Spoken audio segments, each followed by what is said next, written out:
Reality show എന്ന് പറയുമ്പോൾ തന്നെ ഒരു വേഴ്സറ്റാലിറ്റി കൊണ്ടുവരണം എന്നുള്ളതാണ് അവരുടെ ഒരു ഉദ്ദേശം. ഓ, ഇന്ന് എന്റെ മൂഡ് ശരിയല്ല ശ്രുതി, ഒരു നല്ലൊരു പാട്ട് പാടിക്കേ. എന്നോടെന്തിനീ പിണക്കം, ഇന്നും എന്തിനാണ് എന്നോട് പരിഭവം. വിശ്വസിക്കാൻ പറ്റിയില്ല. നമ്മള് ടിവിയിൽ അത്രയും നമ്മളൊക്കെ ആഗ്രഹിക്കുന്ന ഒരാളാണ് അല്ലെ ചേച്ചി. ഇപ്പൊ ചിത്ര ചേച്ചി പാടുന്നത് പോലെ എല്ലാവർക്കും പാടാൻ പറ്റില്ല. പക്ഷെ എനിക്ക് എന്തോ പാടാൻ പറ്റണില്ല. അവിടെ എന്താ സംഭവിച്ചത് എനിക്ക് ഇന്നും അറിയില്ല. പിന്നെ ആ ഒരു സാഹസത്തിന് ഞാൻ മുതിർന്നില്ല. കാരണം റേറ്റിംഗ്സ് കൂട്ടാൻ വേണ്ടി ഈ കരച്ചിലൊക്കെ കാണാറുണ്ടല്ലോ റിയാലിറ്റി ഷോയില്. കരച്ചിൽ ഗ്ലിസറിനൊക്കെ ഇട്ടിട്ട് ഫ്രണ്ട്സ് ആയിട്ട് ഇരിക്കുമ്പോ ഇപ്പൊ ഒരു എലിമിനേഷൻ നടക്കുകയാണെന്ന് വിചാരിച്ചോ. ഇപ്പൊ ഞാൻ പാട്ട് നിർത്തി എന്ന് പറഞ്ഞല്ലോ. റിയാലിറ്റി ഷോയിൽ പാർട്ടിസിപ്പേറ്റ് ചെയ്തത് കൊണ്ട് റിയാലിറ്റി ഷോയിൽ പിന്നെ പോയിട്ടില്ല. പക്ഷെ ജോസ്കോ ഇന്ത്യൻ വോയിസ് സീസൺ 2 ജഡ്ജായിട്ടിരുന്ന ശരത് സാറായിരുന്നു. സ്റ്റാർ സിംഗറിലൊക്കെ ആദ്യം കണ്ടവര് സാർ സ്ട്രിക്റ്റ് ആണ്. സുജാ ചേച്ചി അത്രയും ചിത്ര ചേച്ചിയെ പോലെ തന്നെ അത്രയും ക്യൂട്ട് ആയിട്ടുള്ള ഒരു ചേച്ചിയാണ് സുജാ ചേച്ചി. വിനീത് ശ്രീനിവാസൻ. അതെ അതെ, എല്ലാരും പറയുന്നു KCG എന്ന് പറയുമ്പോൾ വിനീത് ശ്രീനിവാസൻ ഒരു മെസ്സേജ് ഒക്കെ അയച്ചാലോ ഇങ്ങനെ. ഞാൻ ഞാൻ വലിയൊരു ഫാനാണ്. ഞങ്ങളെല്ലാരും വിനീത് ശ്രീനിവാസൻ കേൾക്കുന്നുണ്ട്.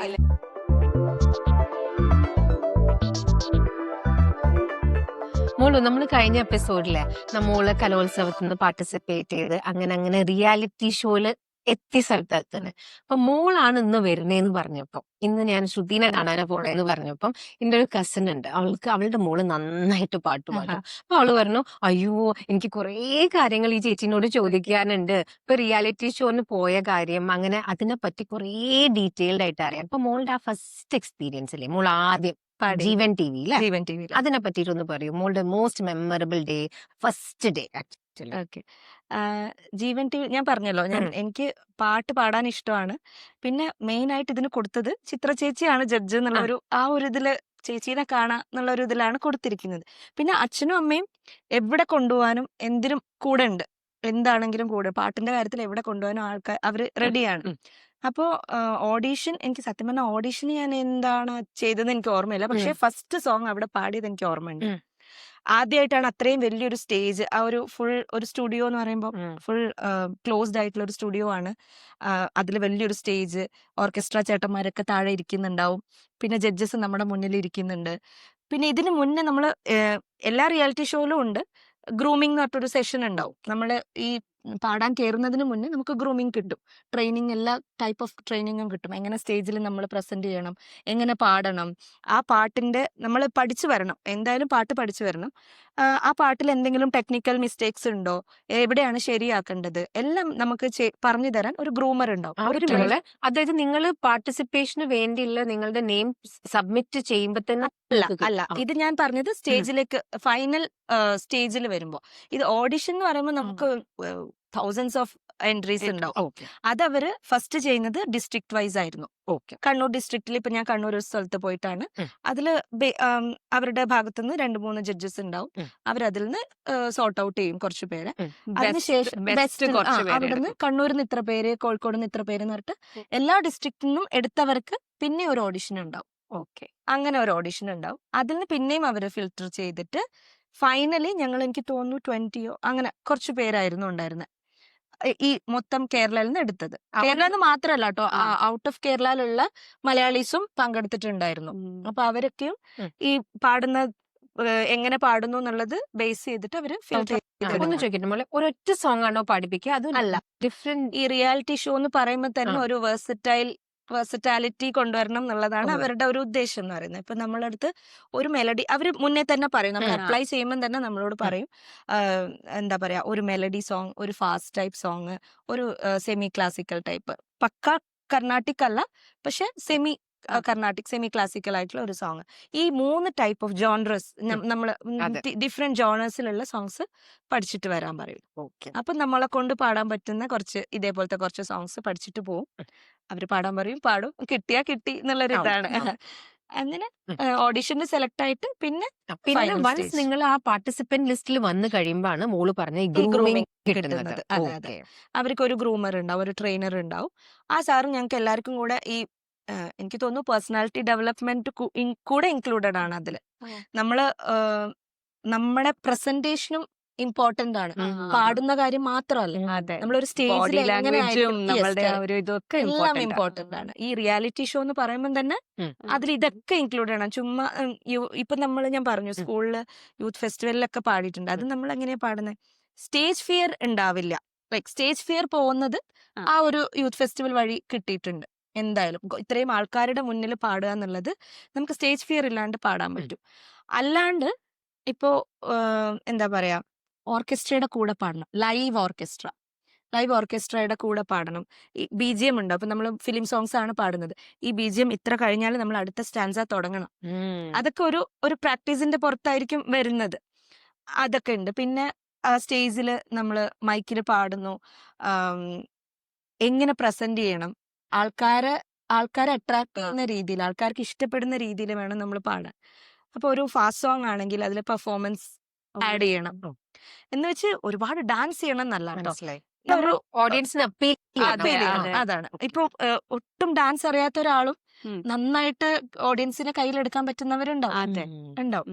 അപ്പൊ അതൊക്കെയാണ് നമുക്ക് ഈ ഗ്രൂമിങ്ങിലും ട്രെയിനിങ്ങിന്റെ സെഷനിലൊക്കെ കിട്ടുന്നത്. ഇനഫ് ടൈം Obviously- കൊടുക്കും ഓരോ പാർട്ടിസിപ്പൻസിന്, അതോ നമ്മൾ വേണോ ഈ ഗ്രൂമേഴ്സിൽ നിന്ന് മാക്സിമം ഇങ്ങോട്ട്? അല്ല, ഇനഫ് ടൈം എന്ന് പറയുമ്പോൾ ഒരു ഗ്രൂപ്പ് സെഷൻ പോലെ ഉണ്ടാവും. എനിക്ക് ഫസ്റ്റ് പോയ റിയാലിറ്റി ഷോയില് ഞങ്ങൾക്ക് ഗ്രൂപ്പ് സെഷൻസ് ഉണ്ടാവും. അവര് തന്നെ പുറത്തുനിന്നുള്ള വേറെ മ്യൂസീഷ്യൻസിനെ, വേറെ വലിയ ഫേമസ് ആയിട്ടുള്ള ആൾക്കാരെയൊക്കെ കൊണ്ടുവന്നിട്ടുണ്ട് ഞങ്ങൾക്ക് ട്രെയിനിങ് തരാൻ വേണ്ടിയിട്ട്. അതൊക്കെ ഈ റിയാലിറ്റി ഷോയിൽ പോകുമ്പോൾ വെറുതെ പാടുക എന്നുള്ളതിന് ഉപരി ഇങ്ങനത്തെ കുറെ എക്സ്പീരിയൻസസ് കിട്ടും എന്നുള്ളത് നമുക്ക് ലൈഫിൽ വലിയൊരു എക്സ്പീരിയൻസ് തന്നെയാണ്. പുറത്തുനിന്നുള്ള പലരുടെയും നമ്മൾ ചുമ്മാ വീട്ടിലിരുന്ന അങ്ങനത്തെ കിട്ടില്ല. ചില ക്ലാസ്സുകളൊന്നും നമുക്ക് കിട്ടില്ല. അപ്പൊ അതൊക്കെ ഒരു വലിയൊരു ഇതിന്റെ ഒരു റീച്ച് എന്ന് പറഞ്ഞാലും ആ ചാനൽ കാണുന്ന എല്ലാവരിലും എത്തുവാണ്. ഒരു ലിമിറ്റഡ് ടു വൺ സ്പേസ് അല്ലല്ലോ, അതെ, പ്ലേസ് അല്ലല്ലോ. അപ്പം മൊത്തത്തിൽ ഇങ്ങനെ നമുക്ക് ലൈഫിൽ കുറെ ലെസൺസ് പഠിക്കാൻ പറ്റും എന്നുള്ളത് കൂടെ ഈ റിയാലിറ്റി ഷോയിൽ പോകുമ്പോൾ കിട്ടും. എന്നിട്ട് പിന്നെ ജഡ്ജസിന്റെ മുമ്പിലേക്ക് നിങ്ങൾ പോകുമ്പോൾ ഏത് പാട്ട് ചൂസ് ചെയ്യണം? അതായത് നിങ്ങൾ ഫസ്റ്റ് പാട്ട് പാടാൻ പോകുമ്പോൾ അത് നിങ്ങളെ ചോയ്സ് ആണോ, അതും ഗ്രൂമേഴ്സിന്റെ ഇൻപുട്ട്? അല്ല, നമുക്ക് ചൂസ് ചെയ്യാം. കാരണം അവരൊരു ഡിഫറെന്റ് റൗണ്ട്സ് ഉണ്ടാവുമല്ലോ. ഇപ്പം മെലഡി റൗണ്ട് എന്നുണ്ടാവും, അല്ലെങ്കിൽ ഇപ്പൊ നമ്മളെ ഒരു മ്യൂസിക് കമ്പോസേഴ്സിന്റെ ഇപ്പൊ ജോൺസൺ മാസ്റ്റർ ഹിറ്റ്സ്, അല്ലെങ്കിൽ സാഡ് സോങ്സ് റൗണ്ട്, അങ്ങനെ അവര് റൗണ്ട് തരും. ഏതാണ് ടൈപ്പ് ഓഫ് സോങ് ഏതാണ് എടുക്കേണ്ടതെന്ന് അവർ റൗണ്ട് തരും. ആദ്യമൊക്കെ നമ്മൾ ഫസ്റ്റ് ഞാൻ പാർട്ടിസിപ്പേറ്റ് ചെയ്ത റിയാലിറ്റി ഷോയിലൊക്കെ നമ്മളൊരു ഫസ്റ്റ് ഇപ്പൊ ഞാൻ ആദ്യം ഈ പാട്ട് ഞാൻ പാടുമെന്ന് പറഞ്ഞു. പിന്നെ ഒരാൾ ആ പാട്ട് പറയുമ്പോൾ ഇല്ല, അത് ശ്രുതി ഓൾറെഡി എടുത്തു എന്ന് പറയും. അങ്ങനെയായിരുന്നു. അപ്പൊ ഞാനൊരു സോങ് എനിക്ക് പാടാൻ പറ്റുന്ന, നമുക്ക് എല്ലാവർക്കും കംഫർട്ടബിൾ ആയിട്ടുള്ള സോങ്സ് ഉണ്ടാവും. ഇപ്പൊ ചിത്ര ചേച്ചി പാടുന്നത് പോലെ എല്ലാവർക്കും പാടാൻ പറ്റില്ല. ഇപ്പൊ ഉഷാ ഉതുപ്പ് മാം പാടുന്നത് പോലെ അത് രണ്ടും രണ്ട് ഇതല്ലേ. അപ്പൊ നമ്മുടെ വോയിസിന് നമ്മുടെ കംഫർട്ടിൽ പാടാൻ പറ്റുന്ന, ഞാൻ എപ്പോഴും അങ്ങനെയാണ് ചൂസ് ചെയ്യാറുള്ളത്. എനിക്ക് കംഫർട്ടായിട്ട് പാടാൻ പറ്റുന്ന പാട്ടുകളാണ് ചൂസ് ചെയ്യുന്നത്. ഓർമ്മയുണ്ടോ മോളുടെ ഫസ്റ്റ് സോങ് ഞാൻ പാടിയത് എന്നോട് എന്തിനീ പിണക്കം എന്നുള്ള സോങ് ആയിരുന്നു. എന്റെ ഫേവറേറ്റ് ഒരു പാട്ടാ. ഫസ്റ്റ് റിയാലിറ്റി ഷോയില് ആദ്യം പാടിയ സോങ് അതാണ്. എന്റെ ചേച്ചിമാർക്ക് അറിയാം ഞാൻ. അപ്പൊ എന്തെങ്കിലുമൊക്കെ തൊണ്ടയിലൊക്കെ പ്രശ്നം വരികയാണ്, ഓഡിയൻസിനോട് ഞാൻ അതൊന്നും പറയുകയാണ്. എന്നോടെന്തിനീ പിണക്കം, ഇന്നും എന്തിനാണെന്നോടു പരിഭവം, ഒരുപാടു നാളായി കാത്തിരുന്നു നീയൊരു നോക്കു കാണാൻ വന്നില്ല, ചന്ദനത്തിന്നലും പോനിലാവും എന്റെ കരളിന്റെ നുംവരം ചൊല്ലിയില്ലേ, എന്നോടെന്തിനീ പിണക്കം, ഇന്നും എന്തിനാണെന്നോട് പരിഭവം. കുളിര് വന്നു പറഞ്ഞു മതി. ചോദിക്കട്ടെ, ഇങ്ങനൊരു പാട്ട് പാടിയിട്ട് അത് പുറത്തിറങ്ങിയതിന് ശേഷം തിരിച്ച് ശ്രുതി കോളേജിൽ പോകുമ്പോ എങ്ങനെയായിരുന്നു അവിടുത്തെ response? കോളേജില് ഞാൻ പറഞ്ഞത്, ഞാൻ ചെന്നൈയിലാണ് പഠിച്ചത്. ഈവൻ എന്തോ അവിടെ മലയാളി മാനേജ്മെന്റ് ആണെങ്കിലും തമിഴ് കുട്ടികളും ഒരുപാട് പേരുണ്ടായിരുന്നു. അപ്പൊ മലയാളീസിന്റെ ഇടയിൽ ഞങ്ങളുടെ ഹോസ്റ്റലിൽ കംപ്ലീറ്റ് മലയാളീസ് ആയിരുന്നു. തമിഴിനേക്കാളും മലയാളീസ് ആയിരുന്നു കൂടുതൽ. അപ്പൊ അവരുടെ ഇടയിൽ ഓക്കെ റിയാലിറ്റി ഷോയിലൊക്കെ പങ്കെടുക്കുന്ന കുട്ടിയാണ്, ആ ഒരു ചെറിയൊരു ഇത്. പിന്നെ ചെറുപ്പം തൊട്ടേ ഞാൻ ഒരു കാര്യം പറയാം, ഞാൻ പൊക്കി പറയുന്നല്ല ട്ടോ. അല്ല, ഞാൻ ഇങ്ങനെയാണ് ഓക്കെ ഞാൻ ഇങ്ങനെ പോകുന്നുണ്ട്, എനിക്ക് ഇത്ര ഫസ്റ്റ് കിട്ടുന്നുണ്ട്, കലാതില അങ്ങനെയൊന്നും ഞാൻ കാണിക്കാറില്ല. ചിലപ്പോ അച്ഛൻ അങ്ങനെ വളർത്തിയോണ്ടായിരിക്കാം. ഫസ്റ്റ് കിട്ടിയാലും സന്തോഷം, കിട്ടിയില്ലെങ്കിലും സന്തോഷം. നമ്മൾ കൂടുതൽ അതില് ചെയ്യാ, ഇനി അങ്ങോട്ട് എന്ത് നന്നാക്കണം നോക്കുക, അങ്ങനെയൊക്കെ ചെയ്യാറുള്ളൂ. ഞാൻ കണ്ടിട്ടുണ്ട് യൂത്ത് ഫെസ്റ്റിവലിലൊക്കെ കുട്ടികള് കിട്ടിയില്ലെങ്കിൽ കരഞ്ഞ് ബഹളം വെച്ച് അങ്ങനെ ഞാൻ കണ്ടിട്ടുണ്ട്. പക്ഷെ എനിക്ക് അങ്ങനെ ഒരു ഫീൽ ഇതുവരെ തോന്നിയിട്ടില്ല. ഇതൊരു നല്ല കാര്യം കേട്ടോ. അത് എല്ലാരും എനിക്ക് തോന്നുന്നു എല്ലാരും അങ്ങനെ അത് നമുക്ക് കുറച്ചൊന്ന് ആക്സെപ്റ്റ് ചെയ്യണം ആ കാര്യം. നമ്മൾ ഒരു സ്ഥലത്ത് പോയി നമ്മളൊരു കാര്യത്തിൽ പാർട്ടിസിപ്പേറ്റ് ചെയ്ത് നമ്മൾ അതിൽ വിൻ ചെയ്യാൻ പറ്റിയില്ല എന്നുള്ളത് അതൊരു വലിയൊരു സങ്കടമായിട്ട് എടുക്കേണ്ട കാര്യമേ അല്ല. നമ്മൾ അതിൽ എന്താണോ നന്നാക്കാനുള്ളത് അത് നെക്സ്റ്റ് ടൈം നമ്മൾ എന്തിലാണ് നമുക്ക് പിഴവ് പറ്റിയത് എന്ന് മനസ്സിലാക്കിയിട്ട് നെക്സ്റ്റ് ടൈം നന്നാക്കുക എന്നുള്ളതാണ് നമ്മൾ ചെയ്യേണ്ട ഒരു കാര്യം. എനിക്കത് അച്ഛൻ എപ്പോഴും എനിക്ക് പറഞ്ഞു, അച്ഛനും അമ്മയും രണ്ടുപേരും പറഞ്ഞു തരുന്ന ഒരു കാര്യമാണ്. നീ ഒരിക്കലും എനിക്ക് അവിടെ ജയിക്കാൻ പറ്റിയില്ല എന്നുള്ളൊരു ഇത് തോന്നാൻ പാടില്ല. കാരണം പലരും നല്ലൊരു കാര്യം. ആ പോസിറ്റിവിറ്റി ഉണ്ടെങ്കിലാണ് നമുക്ക് നെക്സ്റ്റില് പോവാനുള്ള ഒരു ഫ്യൂവലും കാര്യമാണ്. എന്താണ് ഞാൻ ജയിച്ചു എന്നുള്ള ഒരു അഹങ്കാരവും വരാൻ പാടില്ല. അത് എനിക്ക് തോന്നുന്നു അതും നമ്മൾ മാറ്റി നിർത്തേണ്ട ഒരു കാര്യമാണ്. എല്ലാവർക്കും, എല്ലാ കുട്ടികളും പഠിക്കേണ്ട ഒരു കാര്യമാണ് അത്. ഈ ഹോസ്റ്റലിലും ഫ്രണ്ട്സ് ഒക്കെ ഡെയിലി ഇങ്ങനെ പാട്ട് പഠിപ്പിക്കാറുണ്ടോ? പിന്നെ ഇന്ന് എന്റെ മൂഡ് ശരിയല്ല, ശ്രുതി ഒരു നല്ലൊരു പാട്ട് പാടിക്കേ. പിന്നെ ഞാൻ മാത്രല്ല കേട്ടോ, പാട്ടുകാർ വേറെയും ഉണ്ടായിരുന്നു. ഈ റിയാലിറ്റി ഷോയിലൊക്കെ ഞാൻ ഈ ഒരു അപ്ലൈ ചെയ്തു, കിട്ടി. ഞാൻ പറഞ്ഞല്ലോ ലക്ക് ഉണ്ട്, ഭാഗ്യം എന്നുള്ളൊരു സാധനം ഉണ്ട്. അതേപോലെ എന്നെ പോലെ തന്നെ പാടുന്നവരും വേറെ ഉണ്ടായിരുന്നു. അപ്പൊ ഞങ്ങൾ എല്ലാരും കൂടെ പാടും. എല്ലാരും കൂടെ ഔട്ടിങ് പോകുമ്പോ, ഈ ടൂറൊക്കെ പോകുമ്പോഴുള്ള പാട്ട്, പിന്നെ കൂടെയുള്ള ഡാൻസ്, പിന്നെ നമുക്ക് ആനുവൽ ഡേയ്സ് ഉണ്ടാവുമല്ലോ, ആനുവൽ ഡേ, ഹോസ്റ്റൽ ഡേ, അതൊക്കെ വന്നു കഴിഞ്ഞാൽ പിന്നെ ഞങ്ങളുടെ ആറാട്ടാണ്. അങ്ങനെ. അപ്പൊ ഈ ബിടെക്കിന്റെ ആ ടൈമില് വേറെ ഏതെങ്കിലും റിയാലിറ്റി ഷോയ്ക്ക് എപ്പോഴെങ്കിലും അപ്ലൈ ചെയ്തോ? ബിടെക് സമയത്ത് ബിടെക് പിന്നെ ആ ഒരു സാഹസത്തിന് ഞാൻ മുതിർന്നില്ല. കാരണം ഒരു വർഷം കംപ്ലീറ്റ് ആയിട്ട് ക്ലാസ്സസ് മിസ്സായി. എന്തോ ഭാഗ്യത്തിന് ഞാൻ പാസ്സൊക്കെ ആയി. പിന്നെ അത് കഴിഞ്ഞപ്പോ ഈ മെഗാസ്റ്റാർസിൽ ഞാൻ പറഞ്ഞല്ലോ, ചിത്ര ചേച്ചി, ജാസി സാറും, അത് കഴിഞ്ഞിട്ട് അല്ല ഇവിടെ ഒന്ന് ചോദിക്കട്ടെ, ആദ്യം ചിത്ര ചേച്ചിയെ കണ്ടപ്പോ ഉള്ളത് ആ ഒരു ആഗ്രഹത്തിന്റെ പുറത്താണല്ലോ പോയെ. അപ്പൊ ആദ്യം കണ്ടപ്പം ആ ഒരു എന്ത് വിശ്വസിക്കാൻ പറ്റിയില്ല. നമ്മള് ടിവിയില് അത്രയും നമ്മളൊക്കെ ആഗ്രഹിക്കുന്ന ഒരാളാണല്ലേ ചേച്ചീനെ കാണണം എന്നുള്ളത്. അപ്പൊ ചേച്ചി അടുത്ത് വരുന്നു, പക്ഷെ അത്രയും ഹമ്പിൾ ആയിട്ടുള്ള ഒരു പേഴ്സണാലിറ്റിയാണ് ചേച്ചി. അതിനുശേഷവും ഇപ്പോഴും അപ്പൊ കഴിഞ്ഞതാണ്, ഇപ്പോഴും ഞാൻ ചേച്ചി ഞാൻ ശ്രുതിയാണെന്ന് പറഞ്ഞാൽ ഹായ് ശ്രുതി പറഞ്ഞിട്ട് സംസാരിക്കും. അത്രയും ഓർമ്മയാണ് എല്ലാവരുടെ അടുത്തും. എനിക്ക് തോന്നുന്നു അത്രയും താഴ്മയോടെ ഉള്ള ഇത്രയും വലിയൊരു സെലിബ്രിറ്റി വേറെ ഉണ്ടാകും. സത്യം. ഞാൻ മോളൊരു കാര്യം കൂടി ചോദിക്കട്ടെ, ഇപ്പം ഇവര് ജഡ്ജസിനൊക്കെ നമ്മളിപ്പോ പുറത്തുനിന്ന് കാണുന്നേലൂ റിയാലിറ്റി ഷോ, അവരവിടെ ഇരുന്നിട്ട് ഒരുപാട് കാര്യങ്ങൾ കുട്ടികൾക്ക് പറഞ്ഞു കൊടുക്കണ കേൾക്കാം. അങ്ങനെ മോൾക്ക് ആക്ച്വലി ചിത്ര ചേച്ചി പറഞ്ഞു ഒരു കാര്യം, അതായത് എന്റെ വോയിസിനെ കൊണ്ട് പറയാം. ഞാൻ ചെറുപ്പം തൊട്ടേ കർണാട്ടിക് പഠിച്ചുകൊണ്ടിരുന്ന ആളാണ്. കർണാട്ടിക്കും പിന്നെ യൂത്ത് ഫെസ്റ്റിവലിൽ അല്ലാണ്ടുള്ള പാട്ടുകൾ, അല്ലാണ്ട് ഒരു ഫിലിം സോങ് പഠിക്കുക പാടുക എന്നുള്ളത് ഞാൻ ചെയ്തിരുന്നില്ല. പിയാനോ പഠിച്ചിട്ടുണ്ട് ഞാൻ കുറച്ച്. അപ്പൊ ഈ സാറ് പിയാനോ പഠിപ്പിക്കുന്ന കൃഷ്ണകുമാർ സാറ് ഓർക്കസ്ട്ര ഗാനമേളക്കൊക്കെ ചെയ്യുന്ന സാറാണ്. അപ്പൊ സാർ എൻ്റെ അടുത്ത് ചെറിയ 2-3 പാട്ടൊക്കെ പാടാൻ വരാൻ പറയാറുണ്ട് സ്കൂൾ ടൈമിൽ. അപ്പോഴും എനിക്ക് എന്റെ വോയിസിൽ ഈ ഫിലിം സോങ്സ് പാടിയാൽ എങ്ങനെയാവും എന്നുള്ളത് എനിക്ക് സത്യം പറഞ്ഞാൽ എന്റെ വോയിസ് ആദ്യം ഇഷ്ടമായിരുന്നില്ല. അങ്ങനെ അതായത് എന്താണ് ഇത്, എനിക്ക് എല്ലാ പാട്ടും പാടാൻ പറ്റുന്നില്ല, എന്റേതൊരു ബേസ് വോയിസ് ആണ്. അല്ലെങ്കിൽ ഹൈ പാടാൻ ഞാൻ പഠിച്ചിട്ടില്ല, എനിക്ക് അറിയില്ലായിരുന്നു എങ്ങനെയാണ് ഹൈ റേഞ്ചിലുള്ള പാട്ടുകൾ പാടുക എന്നുള്ളത് എനിക്ക് അറിയില്ലായിരുന്നു. ഞാൻ ട്രൈ ചെയ്തിട്ടുമില്ല. ഇപ്പൊ ഗാനമേളക്ക് ഈ സാറ് വിളിച്ചിട്ട് പോകുമ്പോഴും പഴയ പാട്ടുകൾ, ഈ മഞ്ഞണി പൂനിലാവ്, പിന്നെ ഇന്നെനിക്ക് പൊട്ടുകുത്താൻ, ഇതൊക്കെ ഞാൻ ഗാനമേളയ്ക്ക് പാടിയിട്ടുണ്ട്. പക്ഷെ ഒറിജിനൽ സ്കെയിലിൽ നിന്ന് ഒരുപാട് കുറച്ച് എൻ്റെ വോയിസിൽ പാടാൻ പറ്റിയ, എനിക്ക് കംഫർട്ടബിൾ ആയിട്ട് പാടാൻ പറ്റിയ ഒരു സ്കെയിലാണ് ഞാനന്ന് പാടിക്കൊണ്ടിരുന്നത്. അപ്പോൾ അതിനുശേഷം ഈ റിയാലിറ്റി ഷോ എന്ന് വരുമ്പോൾ ഇതൊരു വലിയ കൺസേൺ ആയിരുന്നു എനിക്ക്. എൻ്റെ വോയിസിൽ പാടാൻ പറ്റുമോ? എനിക്ക് തോന്നുന്നു എന്നെ പോലെ വോയിസ് ഇങ്ങനെ ഉള്ള കുറെ പേരുണ്ടാവാം, ഒത്തിരി പേരുണ്ടാവില്ലെങ്കിൽ കുറച്ച് പേരെങ്കിലും ഉണ്ടാവും. ഇതൊരു വലിയ കൺസേൺ ആയിരുന്നു, എങ്ങനെ പാടും. പിന്നെ ഇപ്പൊ സ്ക്രാച്ച് ഉണ്ട്. കാര്യം ഓക്കെ. ഈ സുഖമില്ലാത്തത് കൊണ്ട്. അപ്പോ നോർമൽ ആയിട്ട് പാടുമ്പോ പോലും എന്റെ വോയിസിൽ സ്ക്രാച്ച് വരാറുണ്ടായിരുന്നു. ഓ സോങ് പാടുമ്പോ തന്നെ. അപ്പൊ ചിത്ര ചേച്ചിയൊക്കെ ഫസ്റ്റ് പറഞ്ഞു തന്നൊരു കാര്യം ഇതാണ്. മോള് പാടുമ്പോ അവിടെ ഇവിടെയൊക്കെ സ്ക്രാച്ചസ് വരുന്നു. പാടുമ്പോ തന്നെ സ്ക്രാച്ച് വരുന്നുണ്ട്. അപ്പൊ അതിന് നമ്മൾ എങ്ങനെ പ്രാക്ടീസ് ചെയ്യണം? ഈ വോക്കൽ ടെക്നിക്സ് ഉണ്ട്. നമ്മള് നമ്മുടെ യോഗ ചെയ്യുന്നത് പോലെയും ബാക്കി എന്താ പറയാ ജിമ്മില് വർക്കൗട്ട് ചെയ്യുന്നത് പോലെയും തന്നെ ത്രോട്ടിന് വേണ്ടിയിട്ടുള്ള എക്സസൈസസ് ഉണ്ട്. അതൊക്കെ അവർ ചെയ്യിക്കുമായിരുന്നു. ട്രെയിനേഴ്സിന്റെ അടുത്ത് നമ്മൾ ഇപ്പൊ ചേച്ചി ചോദിച്ചില്ലേ ഓരോരുത്തർക്കും പേഴ്സണൽ സെഷൻ കിട്ടുമോ എന്നുള്ളത്. ഇപ്പൊ എനിക്ക് എന്താണോ നന്നാക്കേണ്ടത് അതിന് ബേസ് ചെയ്തിട്ട് സാറ് പറഞ്ഞു തരുമായിരുന്നു. രഘുറാം സാറ് അതിനനുസരിച്ച് പറഞ്ഞു തരുമായിരുന്നു. അപ്പൊ അതൊക്കെ ഒരു ലൈഫിൽ കിട്ടുന്ന ലെസൺസ് ആണ്. ഈ ഒരു റിയാലിറ്റി ഷോയിൽ പോയത് കൊണ്ടാണ് ഇപ്പൊ ഞാൻ എന്നോട് എന്തിനു പിണങ്ങും ഞാൻ ഇപ്പൊ ഇവിടെ പാടി. അതിലൊരു ഫീല് തോന്നിയില്ലേ ചേച്ചിക്ക്? പിന്നെ പക്ഷെ ആ ഒരു ഫീൽ എനിക്ക് തോന്നുന്നു ഞാൻ ഫസ്റ്റ് പാടുമ്പോൾ എനിക്ക് ഉണ്ടായിരുന്നത്. ഞാൻ വളരെ പ്ലെയിൻ ആയി ഡ്രൈ ആയിട്ടായിരുന്നു പാടിയതെന്ന് എനിക്കിപ്പോ തോന്നുന്നു. കാരണം എന്നോടെന്തിനീ പിണക്കം ഇന്നും എന്തിനാണ് എന്നോട് പരിഭവം ഇങ്ങനെ പാടിയാൽ ഒരു ഫീൽ ഇല്ല.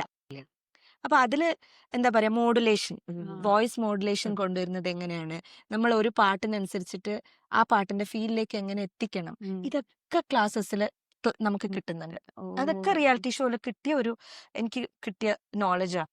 ഞാൻ റിയാലിറ്റി ഷോസ് എനിക്ക് ഇഷ്ടമാണ്. മ്യൂസിക് പാടാൻ അറിയില്ലെങ്കിലും പാട്ട് വളരെ കേൾക്കാൻ ഇഷ്ടപ്പെട്ട ആളാണ്. ഇപ്പൊ റിയാലിറ്റി ഷോ കാണുമ്പം ഈ പറഞ്ഞ കുറെ കാര്യങ്ങൾ അവർ പറയുന്നത് ഞാൻ കേൾക്കാറുണ്ട്. അതാ ചോദിച്ചാൽ ആക്ച്വലി ഇത് നമുക്കറിയില്ലല്ലോ റെക്കോർഡിംഗ് മിക്സിങ് അതൊക്കെ ഏത് അതെ. എക്സ്റ്റെന്റ് വരും. ഇതിപ്പോ അവർ ആക്ച്വലി അല്ല, ഓരോ പാട്ട് ഇൻഡിവിജ്വൽ പാട്ട് അവര് നമ്മള് ബാക്കി കാര്യങ്ങളിലൊക്കെ കട്ട് പറയും. പറഞ്ഞത് ശരിയായില്ല, റിപ്പീറ്റ് എടുക്കാം, റീടേക്ക് എടുക്കാം എന്നൊക്കെ പറയും. പാട്ടിന്റെ കാര്യത്തിൽ അത് പറ്റില്ല. റിയാലിറ്റി ഷോ പലരും ഞാൻ ഫേസ്ബുക്കിലൊക്കെ കണ്ടിട്ടുണ്ട്. ഈ റിയാലിറ്റി ഷോകളൊക്കെ വേസ്റ്റ് ആണ്, അവര് ലിപ്സിങ്ക് ആണ് ചെയ്യുന്നത്, പാട്ട് ആദ്യം റെക്കോർഡ് ചെയ്ത് വെച്ചിട്ട് കുട്ടികളെ കൊണ്ട് പാടും. അങ്ങനെ ഞാൻ പങ്കെടുത്ത റിയാലിറ്റി ഷോകളിലൊന്നും അങ്ങനെ നടന്നിട്ടില്ല. നമ്മൾ ഓൺ ദ സ്റ്റേജ് അപ്പൊ ലൈവായിട്ട് പാടുകയാണ്.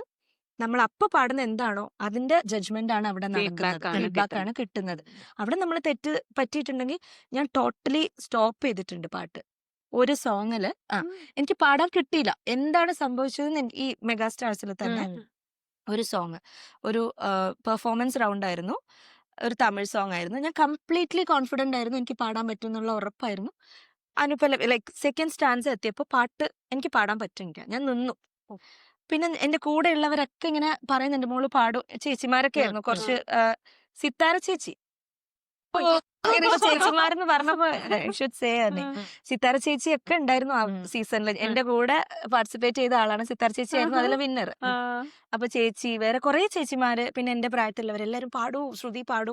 പക്ഷെ എനിക്ക് എന്തോ പാടാൻ പറ്റണില്ല. അവിടെ എന്താ സംഭവിച്ചത് എനിക്ക് ഇന്നും അറിയില്ല, സത്യം പറഞ്ഞു. ഇതിപ്പോ വോയിസ് പുറത്ത് വരുന്നുണ്ടായിരുന്നില്ല. കാണുന്ന വ്യൂവേഴ്സ് എന്താ വിചാരിക്കുന്നറിയോ? ഓ അതിന്റെ ഡ്രാമയാണ്.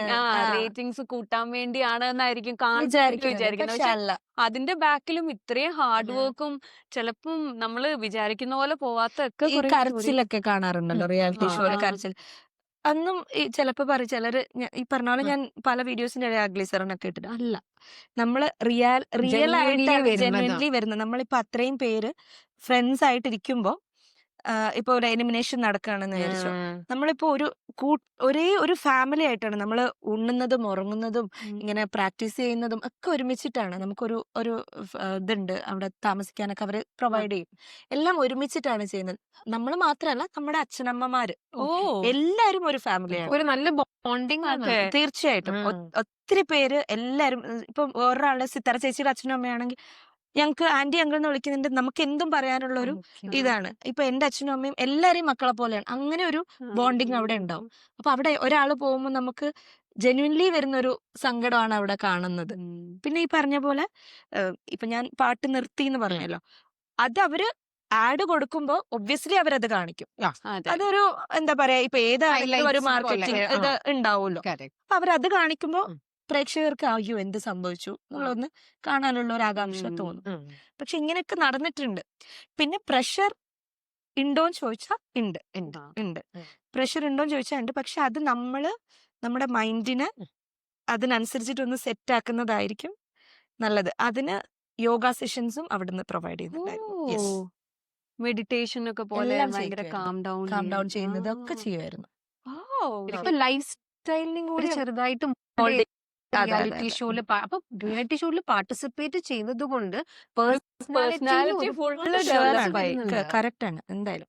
കൂടുതൽ ഇഷ്ടം തോന്നുക അതെ, റിയാലിറ്റി അതെ, ഷോയും അതെ. അവരുടെ And പാർട്ടിസിപ്പേഷൻ. ശരിക്കും ആ പാർട്ടിസിപ്പൻസിന്റെ അടുത്ത് കണ്ടസ്റ്റൻസിന്റെ അടുത്ത് നമുക്ക് കുറച്ചും കൂടെ റെസ്പെക്റ്റും കൂടുകയാണ്. ഇതിന്റെ ബാക്കിൽ എന്തോരം എഫേർട്ട് ഇടുന്നുണ്ട് അവരല്ലേ. വെരി വെരി ഓക്കെ, അപ്പൊ ആ ഇയർ മോള് ഇതില് എവിടെ ഫിഫ്ത്ത് സെമി ഫൈനലിസ്റ്റ് ഫൈനൽ വരെ എത്തി. മോളെത്തി. ആ കഴിഞ്ഞപ്പോ പിന്നെ ബ്രേക്ക് എടുത്തോ?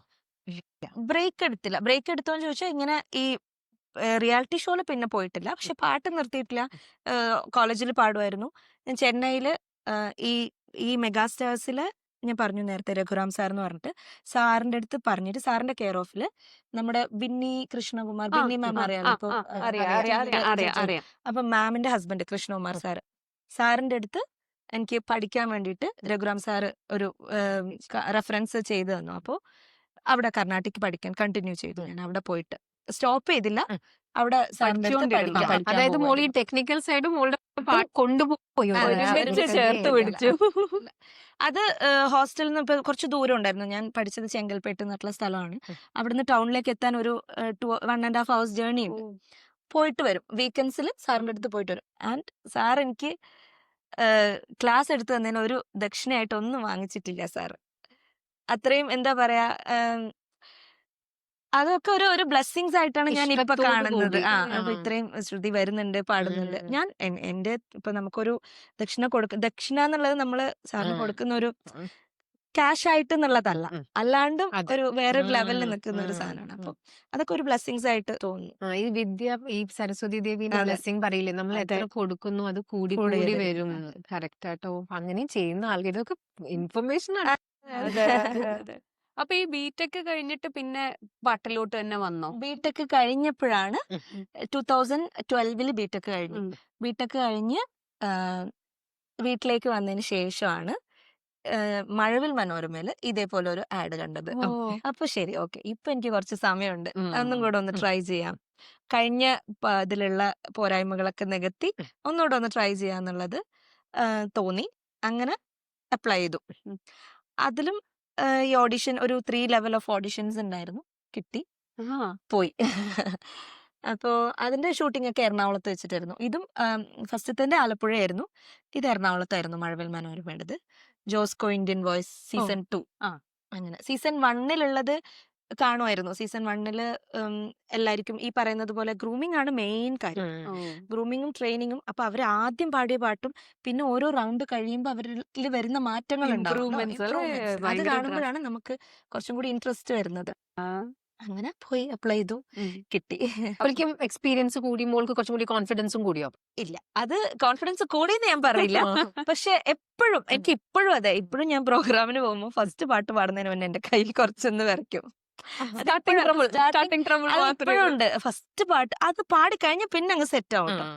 അപ്പൊ കോൺഫിഡൻസ് കൂടിയെന്ന് ചോദിച്ചാ ഉണ്ട്, പക്ഷെ എന്നാലും ഒരുപാടല്ല. നമ്മള് എന്തൊക്കെ പറഞ്ഞു കഴിഞ്ഞാലും അതിന്റെ ഒരു ഉണ്ട്, കുറെ കൂടാനുള്ളതുണ്ട്.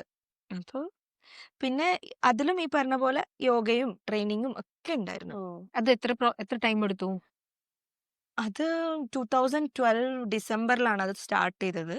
ഓഡിഷനും കാര്യങ്ങളൊക്കെ തുടങ്ങി 2013 ഒരു ഏപ്രിൽ മെയ് വരെ മോക്ക് ബ്രേക്ക് ടൈം ആണ്. അപ്പം കോളേജ് കഴിഞ്ഞിട്ടുള്ള സമയമാണ്. ഇനി എന്ത് ചെയ്യണം എന്നുള്ളത് തീരുമാനിക്കാം എന്നുള്ള ഒരു സമയമാണ്. എന്നിട്ട് എന്ത് ചെയ്തു? അത് കഴിഞ്ഞിട്ട് വീണ്ടും ഞാൻ പഠിക്കാൻ തന്നെ പോയി. പിന്നെ മ്യൂസിക് വിട്ടിട്ടില്ല. മ്യൂസിക് പഠിച്ചുകൊണ്ടിരിക്കുകയാണ്. ഇതിന്റെ സമയത്ത് കർണാട്ടിക്കിന്റെ ക്ലാസ്സിന് പോകുന്നില്ല. അല്ലാണ്ട് ഇവിടുന്ന് കിട്ടുന്ന ട്രെയിനിങ്ങും കാര്യങ്ങളൊക്കെ. പിന്നെ മെയിൻ കാര്യങ്ങൾ എന്താ വെച്ച് കഴിഞ്ഞാൽ ഈ റിയാലിറ്റി ഷോയിൽ പോകുമ്പോൾ നമുക്ക് ഒരുപാട് സിംഗേഴ്സിന് അതില് ജഡ്ജായിട്ടിരുന്ന ശരത് സാറായിരുന്നു. ശരത് സാറിന് പിന്നെ അങ്ങനെയാണ് സ്റ്റാർ സിംഗറിലൊക്കെ ആദ്യം കണ്ടവര് സാർ സ്ട്രിക്റ്റ് ആണ്. പക്ഷെ സാർ അത്രയും എന്താ പറയാ ഒരു നമ്മളടുത്ത് അത്രയും ഫണ്ണി ആയിട്ട് അത്രയും കൂളായിട്ട് സംസാരിക്കുന്ന ഒരു സാറാണ് ശരത് സാർ എന്ന് പറയുന്നത്. പക്ഷെ ടെക്നിക്കൽ വശങ്ങൾ സാർ നന്നായിട്ട് നോക്കും, നന്നായിട്ട് പറഞ്ഞു തരും. അനലൈസ് ചെയ്തിട്ട് ഓരോ വരികളിലും നമ്മൾ വരുത്തുന്ന എന്തെങ്കിലും മിസ്റ്റേക്കോ അല്ലെങ്കിൽ ഇംപ്രൂവ്മെന്റ്സ് എന്തെങ്കിലും ചെയ്യണം എന്നുണ്ടെങ്കിൽ അത് എല്ലാം പറഞ്ഞുതരും. പിന്നെ ശ്രീനിവാസ് സാറായിരുന്നു. പിന്നെ സുജാ ചേച്ചി, അത്രയും ചിത്ര ചേച്ചിയെ പോലെ തന്നെ അത്രയും ക്യൂട്ടായിട്ടുള്ള ഒരു ചേച്ചിയാണ് സുജാ ചേച്ചി. അപ്പൊ ഇവരെയൊക്കെ പരിചയപ്പെടാൻ പറ്റി എന്നുള്ളത് തന്നെ ഒരു വലിയ ഭാഗ്യമാണ്. ഇപ്പോഴും ഞാൻ നേരത്തെ പറഞ്ഞല്ലോ, ഇപ്പോഴും നമ്മളെ കണ്ടു കഴിഞ്ഞാൽ നമ്മളെ അറിയാം, അവർക്ക് അറിയാന്നുള്ളത് നമുക്കൊരു സന്തോഷം തരുന്ന ഒരു അന്ന് ഫസ്റ്റ് പോയ റിയാലിറ്റി ഷോന് ചിത്ര ചേച്ചിനെ കാണാനാണല്ലോ മോള് പോയത്. അതെ. അതിന്റെ ആ മെയിൻ എയിം അച്ചീവ് ചെയ്തു. അതെ, അതെ, അതെ. അറിയപ്പെടുന്ന അറിയാം. ഒരാളായിട്ട് മോള് ചേച്ചിയുടെ മാറി. വീട്ടിൽ പോയിട്ടുണ്ട് ഞാൻ. ചെന്നൈയിലായിരുന്നല്ലോ പഠിച്ചത്. അപ്പൊ ചേച്ചിയുടെ വീട് ചെന്നൈയാണ്. അങ്ങനെ ചെന്നൈയിൽ ചേച്ചിയുടെ വീട്ടിലെ പേര് ശ്രുതിന്ന്. ആ പേരിന് അപ്പൊ അങ്ങനെ പോയിട്ടുണ്ട്. അങ്ങനെ അവരെയൊക്കെ പരിചയപ്പെടാൻ പറ്റി. അങ്ങനെ പിന്നെ എംടെക്കിന് പോയി. ഇന്ത്യൻ വോയിസ് കഴിഞ്ഞപ്പോ 2013 ഇന്ത്യൻ വോയിസ് കഴിഞ്ഞു. പിന്നെ ശരി നമ്മള് ബിടെക് പഠിച്ചു. എനിക്ക് ടീച്ചിങ് ഒബ്വിയസ്ലി ഒരു ടീച്ചർ കുടുംബത്തിൽ നിന്ന് വന്നതുകൊണ്ട് ബ്ലഡിലുണ്ട്. ടീച്ചിങ് ഇഷ്ടമാണ്. അപ്പൊ ഞാൻ ഓർത്തു ശരി എംടെക്കും കൂടെ കഴിഞ്ഞാൽ ടീച്ചിങ് ഇതിലേക്ക് പോവാം. അങ്ങനെ എംടെക് ജോയിൻ ചെയ്യാന്ന് വിചാരിച്ചു. അതും അഗെയിൻ ഐ മീൻ ചെന്നൈയില് അണ്ണ യൂണിവേഴ്സിറ്റിന്റെ കീഴിൽ വരുന്ന KCG കോളേജ് എന്ന് പറഞ്ഞിട്ട് ഒരു കോളേജിലാണ് ചെയ്തത്. KCG കോളേജില് ഇവരാരും ഫേമസ് ആള് വിനീത് ശ്രീനിവാസൻ. അതെ, അതെ. അയ്യോ എല്ലാരും പറയുന്നു KCG എന്ന് പറയുമ്പോൾ എന്താ പേര് പറയും. വിനീത് ശ്രീനിവാസനെ കാണാനോ ഇതൊന്നും പറ്റിയിട്ടില്ല. പക്ഷെ ഞങ്ങൾ അവിടെ പോയപ്പോ അറിഞ്ഞിട്ടുണ്ട് വിനീത് ശ്രീനിവാസൻ. കണ്ണൂരിന്നുമാണ്. ആ, അതെ, അല്ലേ? അതെ, അതെ. ഓ, അപ്പൊ നിങ്ങൾക്ക് അറിയോ? നാട്ടുകാരാണ്. ഇല്ല, ബാഡ് ലക്ക് എന്ന് പറയാൻ വേണമെങ്കിൽ ഇത്ര നമ്മൾ ഒരേ നാട്ടുകാരാണ്. പക്ഷെ ഇതുവരെ കാണാനോ പരിചയപ്പെടാനൊന്നും പറ്റിയിട്ടില്ല. പക്ഷെ ഞാൻ വലിയൊരു ഫാനാണ്. ഞങ്ങളെല്ലാരും ആ വോയിസ് കേട്ടാൽ തന്നെ നമ്മുടെ തട്ടത്തിൻ മറയത്തൊക്കെ ആ വോയിസ് ഒക്കെ അയ്യോ ഭയങ്കര വലിയ ഫാനാണ്. വിനീത് ശ്രീനിവാസൻ ശരിക്കും അറിയേണ്ട ഒരു കാര്യമാണ്. അതെ, അതെ. ഇത്രയും ഫേമസ് ആയിട്ടുള്ള ഒരു ശ്രുതിയെ ഞാൻ ഇടയ്ക്ക് കോളേജിൽ പഠിക്കുമ്പോൾ ഞാൻ ആലോചിച്ചിട്ടുണ്ട് ഇങ്ങനെ എന്തെങ്കിലും എന്താണ് ഫേസ്ബുക്കിൽ മെസ്സഞ്ചറിൽ ഒരു വിനീത് ശ്രീനിവാസൻ ഒരു മെസ്സേജ് ഒക്കെ അയച്ചാലോ, ഇങ്ങനെ ഞാനൊരു സിംഗറാണ്, ഇങ്ങനെ പാടുന്നുണ്ട്, ഇന്ന് റിയാലിറ്റി ഷോയിലൊക്കെ പോയിട്ടുണ്ട്, KCG-ലാണ് ഞാൻ പഠിക്കുന്നത്, അയച്ചാലോ എന്നൊക്കെ ഞാൻ വിചാരിക്കും. പിന്നെ വിചാരിക്കും വേണ്ട. കുഴപ്പമില്ല. അപ്പൊ എക്രോസ് വിനീത് ശ്രീനിവാസൻ കേൾക്കുന്നുണ്ടെങ്കിൽ അയ്യോ. എപ്പോഴെങ്കിലും കാണാൻ പറ്റിയിട്ടുണ്ടെങ്കിൽ ശ്രുതി ഉണ്ട് കേട്ടോ, ഇങ്ങനൊക്കെ ആഗ്രഹിച്ചിരിക്കുന്നു. മാത്രമല്ല പാട്ടിന് വേണ്ടി ഒരു 4 വയസ്സ് തൊട്ട് എനിക്ക് ഉറപ്പാണ് എല്ലാവർക്കും ഇഷ്ടപ്പെടുന്ന ക്വാളിറ്റി. അപ്പൊ എംടെക്കിന് ജോയിൻ ചെയ്തു. അതിനുശേഷം പിന്നെ കംപ്ലീറ്റ്ലി പാട്ടിലേക്ക് തന്നെ ആയിരുന്നു. അല്ല ഐ മീൻ എംടെക്കിലേക്ക് പഠിത്തത്തിലേക്ക് തന്നെ ആയിരുന്നു. കമ്പ്യൂട്ടർ സയൻസ് ആയിരുന്നു എന്റെ സബ്ജക്ട്. പിന്നെ 2 വർഷം കംപ്ലീറ്റ്ലി പഠിത്തമായിരുന്നു. അത് കഴിഞ്ഞ് 2015 എംടെക് കംപ്ലീറ്റ് ചെയ്തു. അതിന്റെ ഇടയിൽ കോളേജിൽ നിന്ന് ഈ മത്സരങ്ങളൊക്കെ ഉണ്ടാവുമല്ലോ, അവിടുത്തെ ഇന്റർ കോളേജ് ഫെസ്റ്റ്. അത് ഞാൻ ചോദിക്കാൻ വേണ്ടി വന്ന ആ 2 വർഷം എങ്ങനെ മ്യൂസിക്കിനെ ഇങ്ങനെ ചേർത്ത് പിടിക്കാണ്ടിരിക്കാൻ പറ്റീന്ന് ചോദിക്കാൻ വേണ്ടി വന്നു. പാടും, പിന്നെ പഠിക്കും. ഇന്റർ കോളേജ് ഫെസ്റ്റിലൊക്കെ പോവും എന്നല്ലാണ്ട് പഠിക്കാൻ പോയില്ല ആ സമയത്ത്. പിന്നെ പഠിക്കാനും ഉണ്ടായിരുന്നു, പഠിക്കാനും ഉണ്ടായിരുന്നു. അത്ര പാട്ടുകാര് ഒരേ സ്ഥലത്തു നിന്നുള്ളവര്, ഒരേ കോളേജിൽ പഠിച്ചവര്, പക്ഷെ രണ്ടുപേരും ഇതുവരെ കണ്ടുമുട്ടിയിട്ടില്ല. ഒന്ന് വിനീത് ശ്രീനിവാസനും ഒന്ന് നമ്മുടെ ശ്രുതിയും. അപ്പൊ ഇവരെപ്പോഴെങ്കിലും കണ്ടുമുട്ടും, സംസാരിക്കും എന്നുള്ളൊരു പ്രതീക്ഷയോടെ ഈ എപ്പിസോഡ് നിർത്തുന്നു.